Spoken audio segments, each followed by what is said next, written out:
Pues quería felicitaros por esas 90 cajitas, 91. La verdad es que cuando mi esposa y yo trajimos el proyecto de Operación Niño Navidad de España hace 15 años, estamos cumpliendo 15 años, eh, pues hicimos un viaje a Marruecos y vimos lo que suponía estas cajitas para los niños de Marruecos, ¿no? Y nos quedamos tan impactados que dijimos, tenemos que hacer algo, ¿no? Así que empezamos a organizarnos para que las iglesias de España y la gente de España pudiera participar y ya llevamos 15 años y este año alcanzaremos las 500.000 cajitas que se han enviado desde España a países, pues, de muchos países, ¿no? No tantos, pero bueno, muchos. Por ejemplo, Guinea Ecuatorial fue uno de los primeros países, Argelia, el sur de Argelia, donde están los campos refugiados. También hemos enviado a Togo, hemos enviado a Namibia, muchos países de África. También hemos enviado a Rumanía para repartir entre los gitanos de Rumanía, a Ucrania. Este año vuestras cajitas van a ir, no sabemos todavía cuáles van para un lado y cuáles van para otro, pero en general todas las que se van a enviar de España va a ir principalmente a Guinea Ecuatorial, otro contenedor irá a Zambia, otro contenedor va a ir a Ucrania, para los niños de Ucrania, de la guerra, otro contenedor irá otra vez a Rumanía y también otro contenedor a Marruecos. De modo que son niños que realmente estas cajas les son de muchísima bendición. Y no solamente es el impacto de la caja, porque con cada caja, en los lugares donde hay libertad, a los niños se les da un librito que se llama El mejor regalo.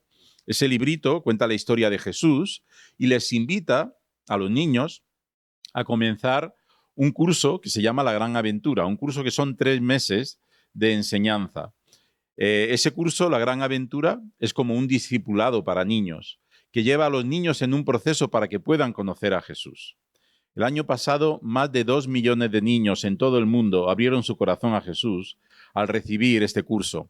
Y cuando terminan el curso, se les regala a cada uno un Nuevo Testamento. De modo que la cajita no solamente es el impacto de la cajita, sino el testimonio y la siembra que se da del Evangelio en cada uno de estos niños. Y el impacto es un impacto que transforma a ellos y a sus familias. De modo que enhorabuena por esas más de 90 cajas y bueno, que el Señor os siga dando fuerzas para seguir colaborando. Y es verdad que necesitamos voluntarios ahí en el Centro Betel. Es una experiencia muy bonita también. Si no la habéis vivido, yo os animo a apartar 2 horas esta semana y apuntaros y venir. Hace falta y además es siempre sorprendente, ¿no? Cuando estás allí y abres cada caja diferente, ¿no? Poder ser tú, tus manos serán las últimas que toquen esa caja antes de que la toque el niño. Y poder comprobar que esa caja está bien, que el niño va a ser bendecido. Así que os animo a apartar 2 horas esta semana o la que viene y poder ir a colaborar, porque hace falta, hace mucha falta. Yo llevo muchos años invitando a mis vecinos a participar en el proyecto. Justo esta mañana, antes de venir para acá, un vecino me llama, ¿puedo llevarte las cajitas? Porque se va de viaje. Y bueno, ya llevo unas 10 cajitas que me han dado los vecinos, así que yo lo utilizo como una forma también de compartir con ellos el significado de lo que hacemos, por qué lo hacemos, ¿no? Como un puente de relación, porque cada vez que te dan una caja tenemos una historia que se llama historia de impacto, donde un niño cuenta cómo la caja le llevó a conocer a Jesús. Entonces, de este modo, aquellas personas que no conocen a Jesús y que nos dan una caja porque quieren colaborar, para ellos es un proyecto humanitario, tiene una parte que es humanitaria y ellos conectan. La verdad es que mucha gente no creyente colabora y participa, ¿no? Y yo le doy este folleto como una siembra, una semillita para que ellos también puedan llegar algún día a tener esa experiencia de conocer a Jesús. Bueno, pues vamos a hablar de este tema, renueva tu mente. Por cierto, sabéis que viene Guille Mariester, lo sabéis mejor que yo, ¿no? En 15 días, ¿no? Bueno, ya 14. El día 15 están aterrizando, ¿no? Así que nada, dentro de poco estarán por aquí y seguro que podréis disfrutarles. Nosotros espero que también, como familia. Para los que no lo sabéis, soy el hermano de Mariester. Ella es mucho más guapa que yo, más joven, ¿vale? Pero yo soy su hermano. Pues eso, quiero hablar de este tema, renueva tu mente. Este verano me hackearon el móvil. O sea, ¿cuántos os ha pasado que os hackean la cuenta de Instagram? Solo me ha pasado a mí. tengo mala suerte, evidentemente. De buenas a primeras empezó a aparecer por allí gente que yo no seguía y en un ratito yo tengo más o menos a 100 personas que sigo y pasé a seguir a 500. Y yo dije, ¿qué pasa aquí? Además de esos 500 que yo seguía era gente muy rara. Cosas que mejor no lo cuento. Y yo, claro, pedí ayuda. Dije, ¿qué me ha pasado? ¿No? Y te ha pasado que te han hackeado. ¿Cómo me han hackeado? De hecho, me lo dijo un chico que me sigue y que me mandó un diciendo, José Pablo, me parece que esto no es tuyo, mira a ver si te han hackeado. Y efectivamente, me habían hackeado. Total, que fui a un experto que sabe de estas cosas y me dijo, pues el problema no está en tu teléfono, el problema está en tu ordenador. Seguro que en tu ordenador tienes algún virus que ha sido la puerta de entrada por la que has conseguido meterse en tu Instagram y en todo lo demás. Es decir, si te han entrado en tu Instagram, te van a entrar en todo.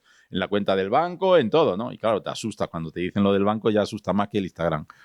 El caso es que empezamos a mirar con él y efectivamente, yo tenía algunos programas, más de uno, porque le pasamos un antivirus y saltaron un par de ellos. Y eso que yo tengo un antivirus ya instalado, pero aún así se habían saltado la barrera, se habían saltado todo, se me habían metido. Y uno de los programas era muy curioso, porque era un programa de estos que tú te descargas de YouTube, te puedes descargar el vídeo de YouTube y ponerlo en tu ordenador.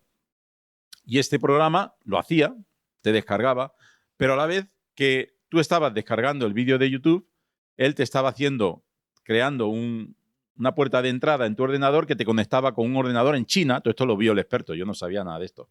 Vio que se iba a China y desde China es donde me hackeaban o me metían lo que ellos querían meterme y me controlaban mis contraseñas, etcétera, etcétera, ¿no? Total, ¿qué hicimos? Pues nada, pasarle el antivirus, pasar no sé cuánto, el malware, un montón de programas y porque el señor es grande y bueno, se limpió el ordenador. Y luego tuve que ir a mi cuenta de Instagram y uno a uno eliminar a toda la gente que yo no quería seguir.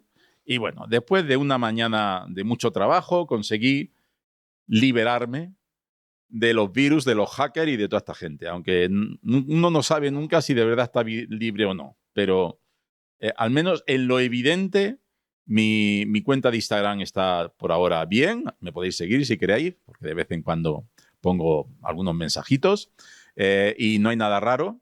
Y en el ordenador también creo que está todo limpio, así que feliz y contento. Bueno, ¿por qué os cuento esto? Porque ese proceso de renovación de mi ordenador es parecido a lo que la palabra de Dios nos enseña que tenemos que hacer con nuestra mente. Porque nosotros vivimos en un mundo y estamos rodeados de multitud de pensamientos, ideas, comportamientos que están ahí a nuestro lado. Y muchas veces, a veces sin darnos cuenta, esos pensamientos entran en nuestra mente y terminan afectando nuestra conducta. Por lo tanto, tenemos que tener un ejercicio constante de renovación de nuestra mente. Y de eso precisamente habla el pasaje que vamos a meditar esta mañana en Efesios 4, 17, 32. Si no lo tenéis y queréis leerlo, podéis buscarlo. Efesios 4, 17, 32. Ahí nos da algunas claves. No solamente nos explica esta realidad, sino que nos da también algunas claves de cómo podemos renovar nuestra mente y es lo que vamos a meditar en esta mañana. Así que leemos el pasaje primero en Efesios capítulo 4, versículo 17. Así que esto os digo y os pido en el Señor, que ya no viváis como los gentiles que viven de acuerdo a su mente vacía, con el entendimiento entenebrecido, ajenos a la vida de Dios por su ignorancia y por la dureza de su corazón. Estos, después de haber perdido toda sensibilidad, se entregaron al libertinaje para cometer con avidez toda clase de inmoralidad. Pero esto no es lo que habéis aprendido de Cristo, si en verdad lo habéis oído y habéis sido por él enseñados, conforme a la verdad que está en Jesús. En cuanto a la pasada manera de vivir, despojaos de la vieja naturaleza que está corrompida por los deseos engañosos. Renovad espiritualmente vuestra mente y revestíos de la nueva naturaleza creada a imagen de Dios en la justicia y en la santidad de la verdad. Por eso, desecha la mentira. Habla la verdad cada uno con su prójimo, porque somos miembros los unos de los otros. Si os enojáis, no pequéis. No permitáis que se ponga el sol sobre vuestro enojo, ni deis lugar al diablo. El que robaba, no robe más, sino trabaje y haga con sus manos lo que es bueno, para que tenga que compartir con los que padecen necesidad.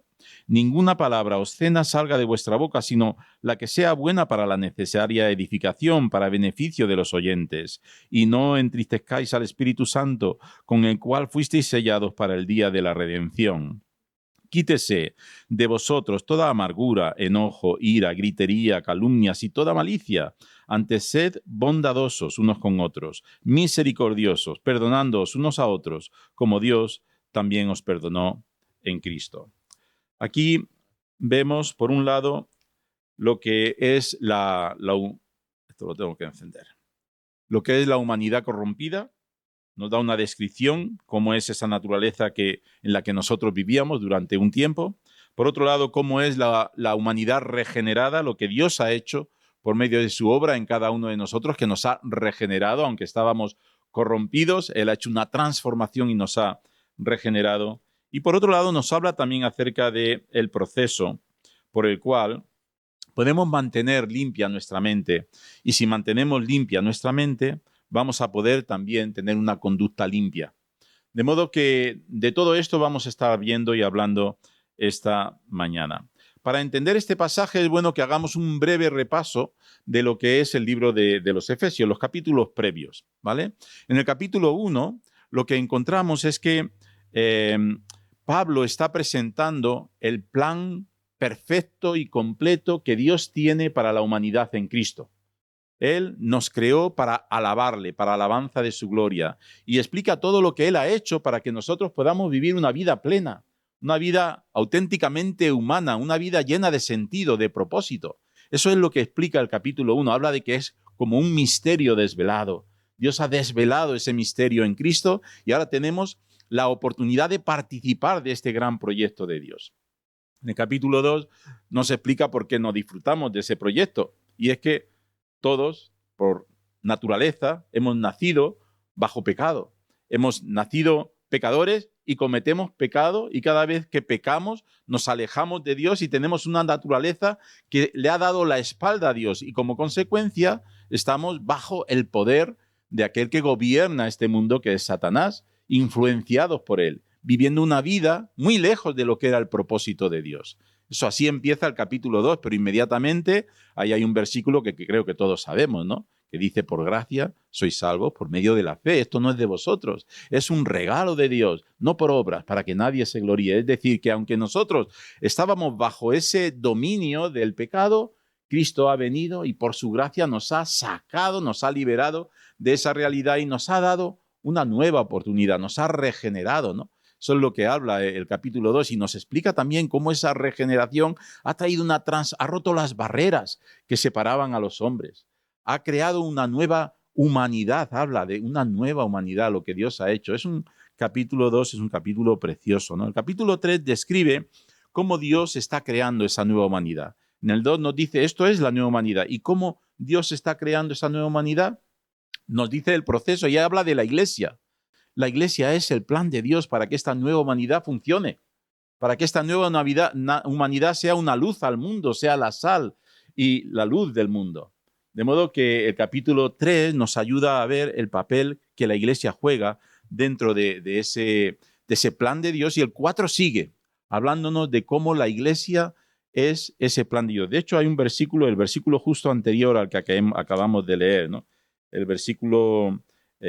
vamos a leer el 15 y el 16. Dice: al seguir la verdad en amor, crezcamos en todo aquel que es la cabeza, esto es Cristo, de quien todo el cuerpo, ahí está hablando de la iglesia, bien articulado, unido entre sí por todas las coyunturas, que se ayudan mutuamente según la función propia de cada miembro, recibe su crecimiento para ir edificándose en amor.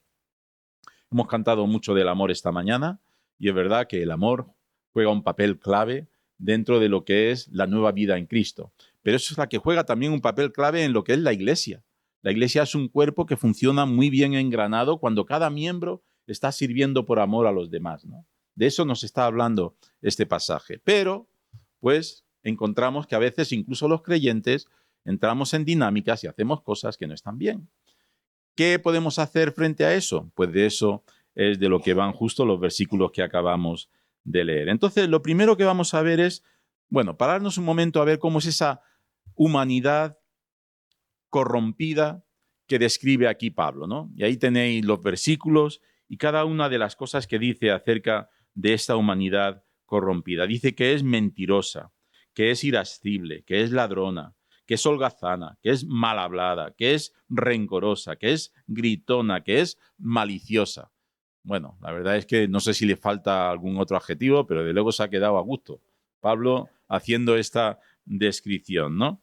¿Por qué es así? No solamente nos describe esta realidad, sino que nos dice también por qué es así. Nos presenta un proceso que nos hace ver cómo es que la gente llega a ser así, ¿no? Porque, bueno, vemos a las personas y no todo el mundo nos parece que en una primera relación son todos como acaba de describir Pablo, ¿no? Pero yo creo que Pablo no está hablando tanto de hechos consumados, sino de un proceso que permite que una vez que vamos andando en ese proceso, todas esas manifestaciones se hagan realidad, ¿vale? Es decir, que hay un proceso en el cual, si andamos en ese proceso, lo más natural, lo que va a fluir dentro de ese proceso es la mentira, la ira, el ser ladrones, el ser holgazán, el ser mal hablado, el ser rencoroso, el ser gritón, el ser malicioso. Todo eso forma parte de ese proceso. No está describiendo a tu vecino, a tu primo o a alguien que odias, no. Está hablando de un proceso y cuando estamos andando en ese proceso hay una serie de manifestaciones que se dan que son esas que él acaba de decir y que yo creo que de alguna manera todos podemos entender que esto sucede, no se lo está inventando Pablo, ¿no? Bien, ¿cómo es ese proceso? Ese proceso primero comienza con alejarnos de Dios. Cuando una persona se aleja de Dios, cuando una persona rompe, le da la espalda a Dios, cuando Dios no le importa, cuando no quiere saber absolutamente nada de Dios, cuando disfruta de lo profano, incluso disfruta profanando lo sagrado. Yo creo que vivimos hoy en día en una sociedad donde la profanación de lo sagrado es casi lo más divertido. Multitud de películas, multitud de historias, multitud de chistes, donde al final se demuestra el corazón humano, un corazón que le ha dado la espalda a Dios, que está alejado de Dios. Y dice, bueno, y eso pues no pasa nada. Lo que Pablo dice es que sí pasa, que cuando uno le da la espalda a Dios, cuando uno vive alejado de Dios, eso es el punto de partida de lo siguiente, y es que el corazón se endurece. El corazón se endurece.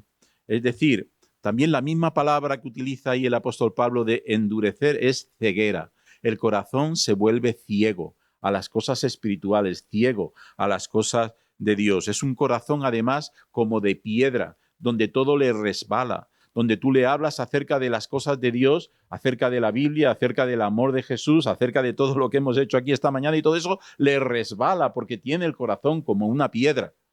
Esa es la descripción que está diciendo el apóstol Pablo, ¿no? Primero nos alejamos de Dios y el siguiente paso es que el corazón se va endureciendo. Eso no pasa de un día para otro, no es clac, clac, sino más bien un proceso. Me alejo y el corazón se va endureciendo hasta que se queda como una piedra, un corazón ciego, un corazón completamente endurecido. Y eso lleva a una mente pervertida, una mente oscura, como dice en el versículo 18, una mente llena de tinieblas, con lo cual en ese momento cualquier cosa puede entrar en tu mente ya no tiene la capacidad de un criterio, de una capacidad de discernir lo bueno de lo malo, porque es una mente que se ha corrompido, se ha pervertido.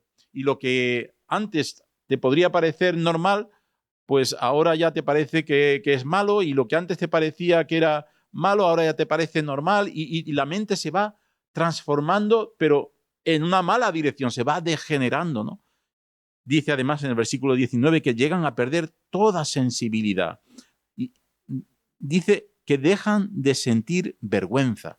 Hay una traducción que dice así: dejan de sentir vergüenza. Una vez que tu mente lo tolera todo, pues ya no te da vergüenza ciertas cosas. Cosas que antes sí te daban vergüenza, ahora ya no te dan vergüenza. Y bueno, pues te dejas llevar por toda una serie de ideas, de comportamientos, de cosas que hace esta sociedad, donde además no solamente es que ya no te importa, sino que además lo puedes hasta disfrutar porque ya no tienes vergüenza, ¿no? Y eso termina Pablo diciendo que lleva al libertinaje. Y la palabra que utiliza Pablo tiene que ver con la terminología sexual, sobre todo. Es lascivia, es dado a cualquier tipo de exceso, ausencia de freno, indecencia, disolución, todo lo que tiene que ver con la sexualidad, con la obscenidad. Bien, Pablo es lo que está haciendo esta descripción de este proceso, ¿no? Y bueno, no sé si cuando yo estoy diciendo todo esto te viene alguien a la cabeza o te viene algo a la cabeza, ¿no? Pero a mí me parece que es una buena descripción de cómo es el mundo. Y nos dice también cuál es la puerta de entrada de ese comportamiento. Lo dice en el versículo 22. Dice que las personas que viven así, lo que ha pasado es que existen para satisfacer sus deseos. Eso es lo que dice el versículo 22, ¿vale? Corrompidos por los deseos engañosos. Toda esta corrupción nace de deseos engañosos, deseos que te hacen creer que si tú andas por este camino vas a conseguir algo, pero realmente es un camino de muerte que te lleva a un alejamiento de Dios y a todo este proceso que nos describe Pablo. Creo que es una situación muy grave la que está describiendo Pablo, ¿no? Y realmente cuando nosotros miramos a nuestra vida y vemos dónde estamos en Cristo, deberíamos de ver todo aquello con, no sé, como con alegría en el sentido de que hemos sido liberados de todo eso, pero también con cierto temor de no volver a ese tipo de vida, ¿no? Porque todo este mensaje se lo está diciendo Pablo a unos creyentes que les está advirtiendo de que renueven su mente, porque si no renuevan su mente, puede ser que vuelvan a caer en un proceso que les aleje de Dios y todo eso viene detrás. De modo que yo creo que eso es algo que debemos de tener mucho cuidado, ¿no? Pero a la vez, mientras yo estaba haciendo este estudio, yo me preguntaba, ¿no? No sé, Pablo parece que está tan radical, ¿no? Tan estricto, ¿no? ¿Por qué describe Pablo así a las personas que están lejos de la iglesia, ¿no? Porque yo tengo vecinos, tengo amigos que no parecen que son así, ¿no?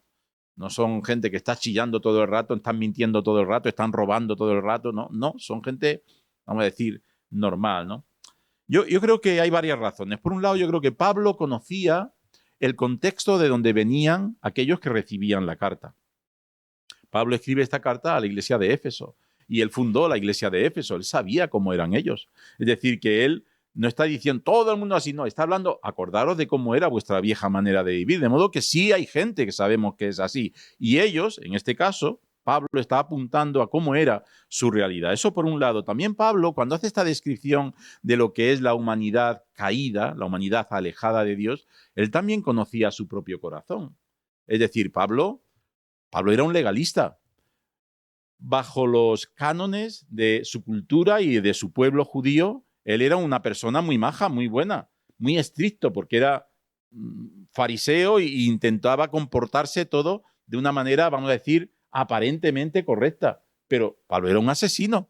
Él se dedicaba a matar cristianos. Es decir, que a veces hay gente que puede tener una cara y ser, según lo que es el contexto de la cultura y según lo que es las expectativas de su cultura, pues una persona muy maja, muy buena, muy correcta, pero luego esa misma persona también puede estar teniendo comportamientos que a lo mejor no conocemos y que son comportamientos realmente desastrosos, ¿no? De modo que yo creo que Pablo hace esta descripción, por un lado, porque conocía a los efesios, porque se conocía a sí mismo, y yo creo que también porque él sabe perfectamente que la humanidad alejada de Dios está en una ruta, en un camino donde todo esto es posible. Y bueno, pues desgraciadamente solo hay que poner el telediario un día, leer el periódico, para darte cuenta de que eso es así. De hecho, solamente por daros algunos datos, ¿no?, de lo que está pasando hoy en día a nuestro alrededor. Porque a veces decimos, no, es que la gente es buena, la gente es maja, no todo el mundo, no. Vale, pues seamos un poco también sensatos y veamos algunos datos, ¿no? En España, 6 de cada 10 jóvenes, es decir, un 60% de los jóvenes, están adictos a la pornografía. Y eso es un dato solo de los jóvenes. Y es una cosa que te deja como fuera de juego. Claro, ahora mismo ya hay algunos que dicen, bueno, tampoco pasa nada, ¿no? No es tan malo. Claro, no es tan malo dependiendo de cómo tú valores la dignidad de la mujer, dependiendo cómo tú valores la dignidad del hombre también, dependiendo cómo tú valores la dignidad de la sexualidad. Es decir, que yo creo que precisamente gracias a Dios ahora hay un movimiento de lucha contra todo eso, ¿no? Pero también hay personas que dicen, no, eso es normal, no pasa nada, ¿no? Bien, pues yo creo que eso es este cuadro que Pablo está pintando ahí. Si nos vamos y arrascamos un poquito, te das cuenta de que Pablo no estaba tan alejado de lo que pasaba entonces y de lo que pasa ahora. De modo que esos son datos que están ahí, ¿no? Yo los he encontrado investigando un poco, ¿no? En España el fraude fiscal llega a 60.000 millones de euros en España. Porque no, aquí no somos ladrones. Mi vecino no roba, yo no le veo que vaya por ahí robando coches ni nada. El asunto es paga el IVA cuando le hacen una factura, cuando hace la declaración de la renta engaña, miente. Bueno, según los datos del gobierno de España, en España hay 60.000 millones que se defraudan cada año. Entonces, decimos, no, la gente es maja, la gente es buena. Pues lo mismo esa gente maja y buena también son ladrones y no lo sabemos porque no estamos nosotros ahí investigando cada día detrás de ello, pero sí que estos datos están ahí, ¿no? La baja laboral. Fijaros que el tiempo dedicado por los detectives privados en España, el 90% de los casos que ellos investigan son bajas laborales falsas, simuladas. Gente que, bueno, pues quiere tener 3 días libres y llama al trabajo y dice, estoy malo. Y va al médico para justificar que ha ido al médico y se pone con cara de que está muy malito y tiene tos y tal, pero luego se va a la playa porque lo que quería era irse a la playa y tenía justificación para estar tranquilo en la playa. Eso no pasa nunca. No conocéis a nadie que lo ha hecho, seguro, ¿no? Es decir, que entonces te das cuenta que en una primera descripción de lo que dice Pablo te parece como, wow, esto no puede ser así, ¿no? Pero empiezas a rascar un poco y dices, bueno, pues parece ser que mucho de esto que dice Pablo sí que vemos en aquellos que viven de espaldas a Dios. Espero que sea eso, en aquellos que viven de espaldas a Dios y no en aquellos que conocemos a Jesús, porque precisamente el texto nos habla de cómo debe ser la humanidad regenerada, que lo vamos a ver ahora, ¿no? Ahí justo te da una serie de versículos, en el mismo pasaje te va diciendo aquellos que conocen a Jesús cómo son, y te hace una descripción, la descripción de cada uno de nosotros, espero, ¿no? Dice que son personas que hablan la verdad, que son pacíficas, que son generosas, que tienen un lenguaje sano, un lenguaje que construye, que edifica, que perdonan, son perdonadores, son bondadosos, son compasivos. Somos así, ¿no? Sí, espero que sí. Queremos ser así por lo menos. A ver, ¿cuántos quieren ser así? Todos, ¿no? Si no, me voy. Yo creo que eso es lo que Jesús nos enseña, ¿no? El modelo de lo que significa seguirle a Él, ser sal y luz en el mundo, ¿no? Y de hecho Pablo está haciendo esta descripción como un contraste, ¿no? Cuando Cristo viene a nuestra vida y nos libera del poder del pecado y del poder del enemigo, de Satanás, lo que es una regeneración que cambia todo y nos hace ver la cosa desde otra dimensión y ahora ya vivimos de una manera diferente, nuestro estilo de vida es diferente y nosotros hablamos la verdad, nosotros buscamos la paz, nosotros vivimos de una manera generosa, tenemos un lenguaje sano. No sé si os he contado, creo, no, a lo mejor ya lo he contado, he venido 3 veces y cuento siempre la misma historia, ¿no? Pero cuando estuve enfermo con el COVID en el hospital, ¿os he contado esto? Bueno, yo pensaba que me estaba muriendo y a mi lado había un señor que también ese sí se estaba muriendo, pero pues yo estoy orando todo el rato, Señor, ayúdame, y leyendo salmos y oyendo alabanza y tal, y el que estaba en la cama de al lado, bueno, blasfemaba cada minuto. Pero no solo blasfemaba, sino se sabía todo el santoral y en cada uno de los santos le decía una barbaridad a todas las vírgenes, a todos los santos. Era una cosa horrible, ¿vale? Llamaba a la enfermera, si la enfermera no venía inmediatamente también la insultaba. Vamos, era una cosa lo menos inspiracional que yo pude tener. Yo creo que sufrí tanto del COVID como de ese señor. Así que cuando me fui a casa y dije, Señor, gracias a Dios que puedan tener los oídos bien, ¿no? Bueno, el tema es que ahí no todo el mundo es así, pero nosotros no podemos bueno, blasfemar como vamos a blasfemar, ¿no? Pero también puede ser que tengamos un lenguaje que no es un lenguaje bonito, un lenguaje sano, ¿no? Nosotros que hemos conocido a Cristo debemos de vivir así y así es como vivimos. Esta es la descripción de cómo es un cristiano, ¿no? ¿Cómo conseguimos ese estilo de vida? ¿Cómo lo conseguimos? Dice el versículo 20 que debemos aprender de Cristo. Para vivir así, tenemos que mirar a Jesús. Ese es el punto de partida. Hay mucha gente alrededor que puede ser de inspiración. Hay gente pues, que nos han motivado, nos han animado en nuestro caminar con Cristo. Yo tengo una serie de personas que para mí han sido clave y que siempre han generado en mí el deseo de vivir una vida santa, porque ellos eran santos y al ver su comportamiento, su pasión, su entrega al Señor, siempre me ha parecido que me inspiraba y yo he querido ser como ellos, ¿no? Pues mi padre, por ejemplo, era un hombre de Dios que dedicó su vida al Señor y para mí, cuando pienso en él, me inspira, me motiva mucho. Pero yo no puedo fijar mis ojos en mi padre, ni en cualquier persona, por muy buena que sean. Mis ojos tienen que estar fijadas en Cristo, porque cuando nos fijamos en cualquier persona, tarde o temprano, las personas defraudan, ¿vale? Con lo cual, ¿cómo podemos vivir una vida como Pablo describe? Primero, poniendo los ojos en Jesús, aprendiendo de Jesús. Él es en el modelo. Dice también el versículo 21, si en verdad lo habéis oído, habéis sido por él enseñados conforme a la verdad que está en Jesús. Es decir, al final tú vives así si conoces a Jesús. Mira, si conoces a Jesús vas a vivir así. Y si no estás viviendo así, como está describiendo aquí Pablo de cómo son los hijos de Dios, es que no conoces a Jesús. Porque el que conoce a Jesús le mira a él e intenta vivir de una manera como Jesús vivió. No quiere decir que seamos perfectos, no quiere decir que no caigamos, no quiere decir que en algún momento fracasemos, pero nos levantamos mirando a Jesús.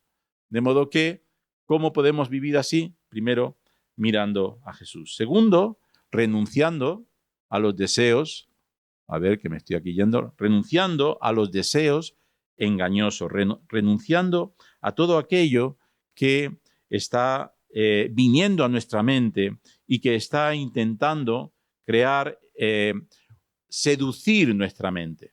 Porque vivimos, como decía al principio, bajo un mundo, bajo una sociedad, donde hay una serie de experiencias, estímulos, ideas que pretenden seducir nuestra mente. Ahí es donde tenemos que renovar nuestra mente por medio de la obra del Espíritu Santo. Dice el versículo 23, renovaos en el espíritu de vuestra mente. Es decir, renovar vuestra mente en el espíritu, renovar la mente por medio de la obra del espíritu. Y cuando ya estamos en ese proceso, porque acordaros que empecé hablando de un proceso, el que se aleja de Dios. Aquí estamos hablando de otro proceso, el proceso del que mira a Jesús, del que deja al espíritu renovar su mente y eso le lleva a vestirse del nuevo hombre, es decir, a tomar una serie de decisiones. ¿Cómo nos renueva la mente el Espíritu Santo? Dice aquí varios versículos de distintas partes de la palabra, ¿no? Por ejemplo, en Juan 6, 17, el Espíritu nos convence de pecado. Cuando tú eres hijo de Dios y estás pecando o estás siendo tentado para pecar, tenemos al Espíritu Santo que nos avisa, que se entristece, que nos hace ver que eso no le agrada al Señor. De modo que, ¿cómo obra el Espíritu? Primero es como una alarma, se enciende una alarma en tu corazón cuando tú estás cerca de Jesús, que te ayuda a discernir lo bueno de lo malo. Segundo, Él está a nuestro lado, el Espíritu siempre está con nosotros, con lo cual Él nos da la ayuda, la luz para poder decidir, nos guía a la verdad, ¿vale? Y la verdad es la palabra de Dios, que el Espíritu Santo va a traer a tu mente a veces textos, versículos, palabras que te van a hacer entender lo que es verdadero, lo que tú tienes que vivir. Además, el Espíritu nos capacita, nos da dones espirituales para que podamos experimentar y expresar su presencia en nuestra vida sirviendo a los demás. Segunda de Corintios 3:6, el Espíritu nos vivifica, nos renueva, es el que pone la pasión, la ilusión en cada uno de nuestros corazones. Cuanto más cerca estemos del Espíritu Santo, más vamos a sentir y experimentar esa pasión y esa ilusión. Si tú crees que tu vida es una vida que está apática en el Señor, si crees que tu vida está sin ilusión en el Señor, has dejado de soñar para el Señor, te digo, tienes un problema, es que tienes al Espíritu apagadito. Necesitas renovar tu espíritu, el Espíritu Santo en tu corazón para que Él sea el que ponga esa ilusión, esa pasión en tu corazón, porque Él es el que nos renueva, como dice Efesios 4:23. cuando leemos este pasaje así a lo rápido, podríamos llegar a la conclusión de que lo que Pablo está pidiendo es que ahora nosotros, que somos cristianos, nos da una serie de leyes, normas. No mientas, no robes, no hables mal, no seas tacaño. Es decir, tú a partir de ahora tienes que ser generoso, y podemos enfocar toda esta conducta de lo que es el nuevo hombre, que está expresando Pablo, como una serie de normas que tenemos que cumplir. Y yo creo que si hacemos eso, caemos en un planteamiento que está equivocado. Ese no es el planteamiento que Pablo quiere que nosotros vivamos. No es un esfuerzo humano para vivir así. No es de lo que está hablando. Vamos a vivir así y me voy a comprometer a hacerlo y lo voy a hacer porque yo soy una persona fuerte. No es esa la forma en la cual el Espíritu de Dios actúa. Lo que Pablo nos está invitando es a que nos llenemos del Espíritu Santo, que sea el Espíritu Santo el que nos haga andar en ese camino. De modo que no es tanto cumplir normas, sino más bien vivir de una manera que fluya de una forma natural, porque el Espíritu Santo está llenando tu corazón. ¿Y cómo nos llena el Espíritu? ¿Cómo cultivamos la plenitud del Espíritu? Justo en esta carta, en el capítulo siguiente, Efesios 5, versículos 18 y 19. Lo vamos a leer porque ahí lo explica de una manera breve. No es el único versículo, pero sí que es el versículo clave cuando hablamos de la plenitud del Espíritu. Dice, versículo 18, no os embriaguéis con vino, lo cual lleva al desenfreno. Llenaos más bien del Espíritu. Y ahí hay una serie de adverbios que nos hacen entender ese llenaos del Espíritu, que es un imperativo, un mandamiento, llenaos del Espíritu. Eso sí es un mandamiento de Pablo. Llenaos del Espíritu. Y dice, ¿cómo lo hacemos? Hablad entre vosotros con salmos, con himnos, cánticos espirituales, cantando y alabando al Señor en vuestros corazones. La alabanza es uno de los elementos que facilitan esa renovación, esa presencia, ese cultivo de la plenitud del Espíritu en nosotros. Luego después dice, dad siempre gracias por todo al Dios y Padre en el nombre de nuestro Señor Jesucristo. Otro elemento para también cultivar la plenitud del Espíritu es el dar gracias en todo. Un corazón agradecido, una actitud y una expresión de gratitud al Señor en todo. Y aquí hay que distinguir entre en todo y por todo. ¿Vale? Hay cosas por las que yo no puedo dar gracias por la Dana en Valencia. No puedo dar gracias por eso. Pero hay hermanos nuestros allí que lo han perdido todo. Justo esta semana estuvo mi compañero de Decisión, David, en Valencia. Sabéis que Decisión mandó un equipo el jueves, es decir, la Dana fue el miércoles por la mañana, ya estaba todo destruido, pues el jueves mandamos un equipo y tenemos contacto con hermanos allí. Hay una iglesia que quedó completamente arrasada.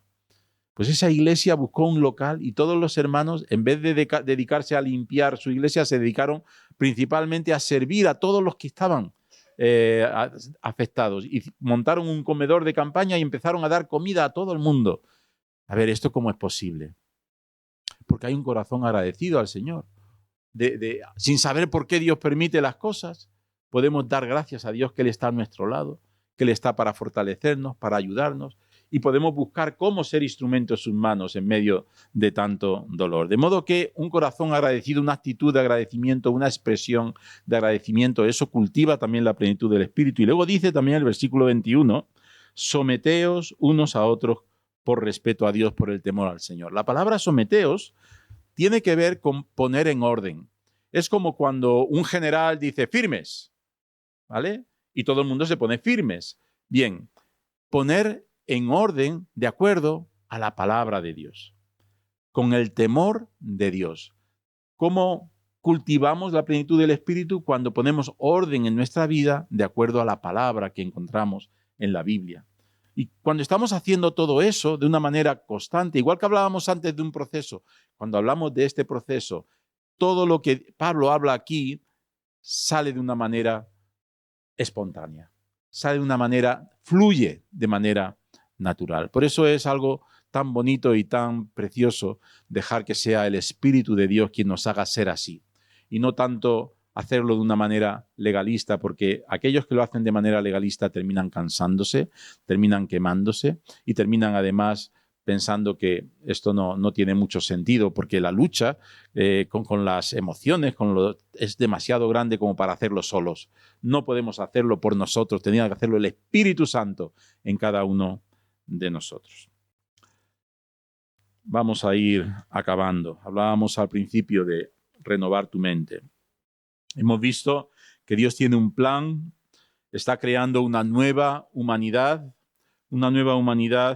para liberar a este mundo de la corrupción, como dice Pablo también, que toda la tierra gime y está esperando que los hijos de Dios se manifiesten, que los hijos de Dios vivan como son los hijos de Dios, ¿no? Y aquí el apóstol Pablo nos da algunas claves de cómo hacerlo, ¿no? Decía una persona muy famosa, Mahatma Gandhi, decía, me gusta tu Cristo, pero no me gustan tus cristianos, decía. Y tenemos que reconocer que muchas veces es así. Los cristianos no estamos viviendo como Pablo aquí nos está enseñando, como la palabra de Dios nos está enseñando. Y estamos a veces volviendo atrás a una conducta alejada de Dios que lleva a todo ese proceso de endurecimiento y de abandono. Pero aunque no caigamos en algo tan grave como eso, sí es posible que estemos en una conducta donde no dejemos que el Espíritu Santo esté renovando nuestra mente y vivamos de un modo que no honre al Señor Jesús. Y es más, no solamente no honra al Señor Jesús, sino que perdemos la bendición de la vida nueva que el Señor nos ha dado.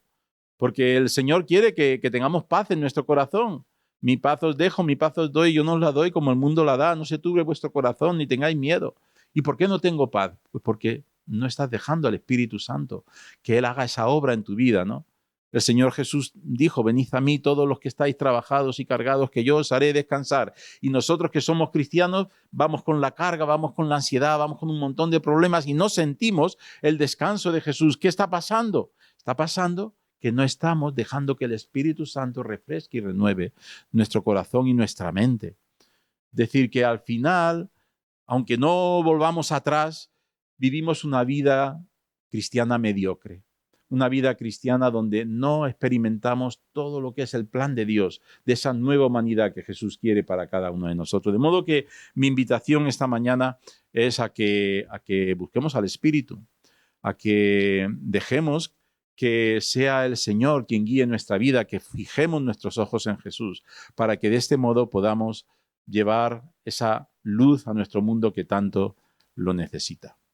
Vamos a orar.